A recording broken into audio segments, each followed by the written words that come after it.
So we have something called rules. Everybody has rules. So I'm going to give you a little formula. This is the formula.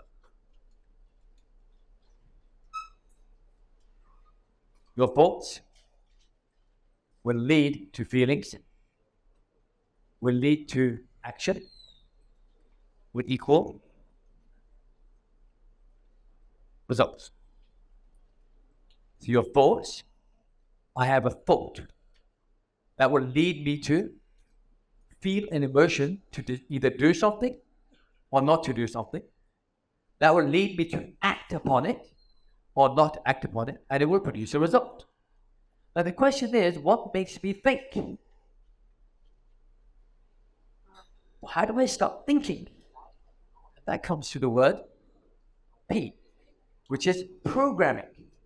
So if you think about it, when you're a newborn baby, you are a brand new Apple Mac PC, Apple Mac computer, with the basic operating system, which is you eat and you poo.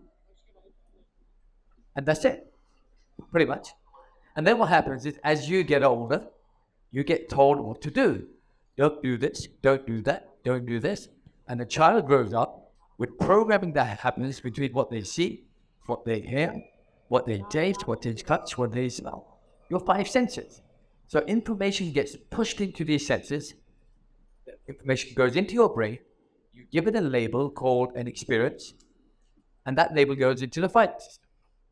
So now, if you're going through, for example, lots of chaos in your life, or lots of great things in your life, let's say you started a business and you're doing phenomenally well.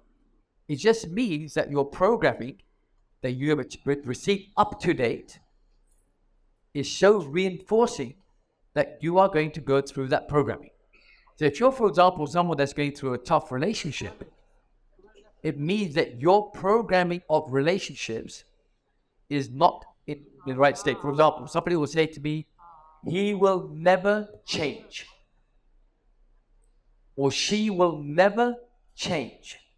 Now, if I have that as a program, men never change, or women never change, what kind of thoughts can I have about that? No matter what I do, nothing is good enough. How would that make me feel? Like crap. And how will I act upon that? I'll be angry. So all the programming you've got, now you want to be a millionaire. People say the secret millionaire blueprint. How do you devise a secret millionaire blueprint?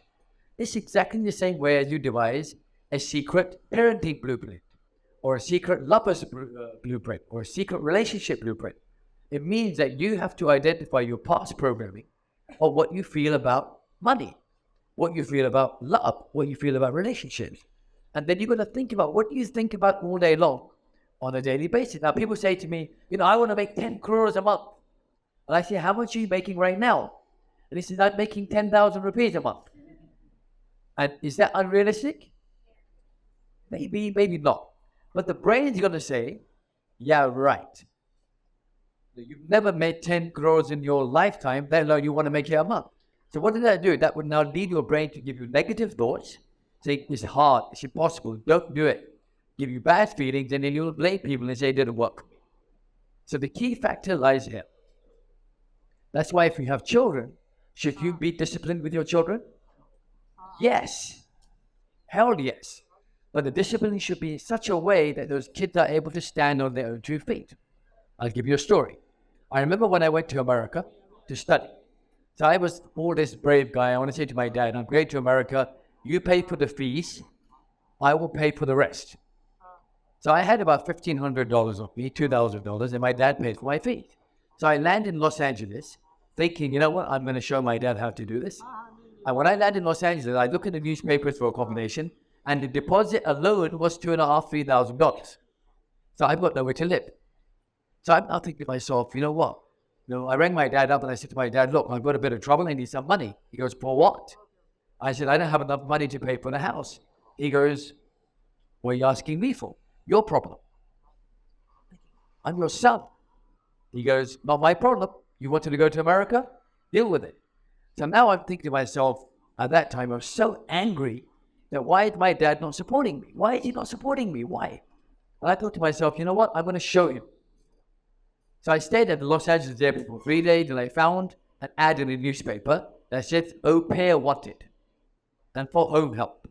So when I went to that place, it was a big house in Beverly Hills, beautiful mansion, and I could get a job to take care of children and to do some gardening and la la la la la.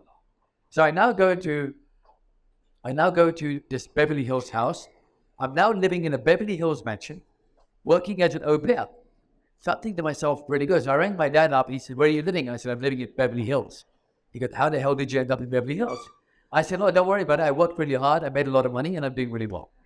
Right? Then I think to myself, I'm living in Westwood, right? I mean, my college was in Westwood. Now I'm now thinking, how do I go from Beverly Hills to Westwood? I don't have a car. And if you've been to Los Angeles, the public transportation system is disgusting. It's really bad. So I'm now thinking, how do I get myself a car? So I have a thought. I can't afford a car right now because I didn't have the money. But I would have shown my dad that I have a nice car. So where do I get a good car from? So I thought, let me go to a car garage and see if I can get a job. So I go to a car showroom and I meet this guy, a Syrian Christian man, I remember him. I said to him, look, I want to get a job. He goes, what do you want to do? I said, I'd like to clean the cars and do whatever. Well, I need a car to drive around. He goes, look, I've got 200 cars in this showroom. Take any car you want. If it's not sold, take it. Now I'm living in a Beverly Hills mansion and I'm driving a brand new car every week. So I'm thinking to myself, wow, this now gives me a great feeling. I take action. Now at that moment, because now I look at it positively, I could have held that resentment against my father. Say, why did you not help? But luckily for me, the programming went the other way. Another example, when I went to University Sheffield in the UK, I was renting an accommodation. So I decided that I would buy a house. So I worked out that my rent was equivalent to me paying a monthly EMI. So I borrowed some money off my dad, £2,000-3,000, and I put a deposit and I managed to get a home. So now what I did, I kept one room for myself and I converted the rooms to 4 bedrooms. And now I'm a rich student because I'm getting rental income. Of course, when you're rich and you make money quickly, you also spend money quickly. So after a period of 6-7 months of income coming in, I have not paid any of the loan off. I get a love letter from the bank saying, dear Mr. Khan, you've not paid your mortgage. Therefore, please kindly hand over the keys if you don't pay by this time. So I ring my dad up. I said, Dad, I need your help. He goes, what? I said, look, I don't have money to pay for the loan. But he said, you rented the house. I said, yeah, but I spent it. And he goes to me, your problem. I said, what kind of man do I have? He thought he was supporting me. So I said to myself, I'm going to show you. Anyway, I made money. I made money by doing all odd jobs. And I came back to my dad and I said to him, you know what? I've made the money. And he goes, I knew you would do it. I said, how would you know that? He goes, you're my son. Right? So either way, I've done. But at that moment, my programming was, you know what? What is my dad trying to do? He's trying to make me stand on my own 2 feet. But it could have been, you know what? His dad is helping him and his dad is helping him. Why isn't my dad helping me? Let's assume I took that. If I had taken that as being angry, what kind of thoughts would I have against my father? No matter what he did, I would not be happy. What kind of feelings would I have? And what kind of actions would I take? And what kind of result will I get? So your programming of your past, any experience you have in the past is going to predict your future experience. So for example, when I was 19, I'm broke, I have no money, I'm uneducated, so to speak. And how can it change in 2 years that I start making a fortune? Because what changed is I changed my thoughts. And how did I do that? I got rid of my programming. I went and discovered every single person I could find that's been successful. Anybody I would find. I would have a dictaphone in my hand. I was obsessed. I would meet people, I would record my conversations with everybody I met. So what made you successful? What made you successful? How are you a successful parent? How are you good at, how do you do this? How do you do that? So my mind started thinking, how do I find ways of becoming successful? And all of a sudden, because I reprogrammed myself, my thoughts changed and therefore results occurred.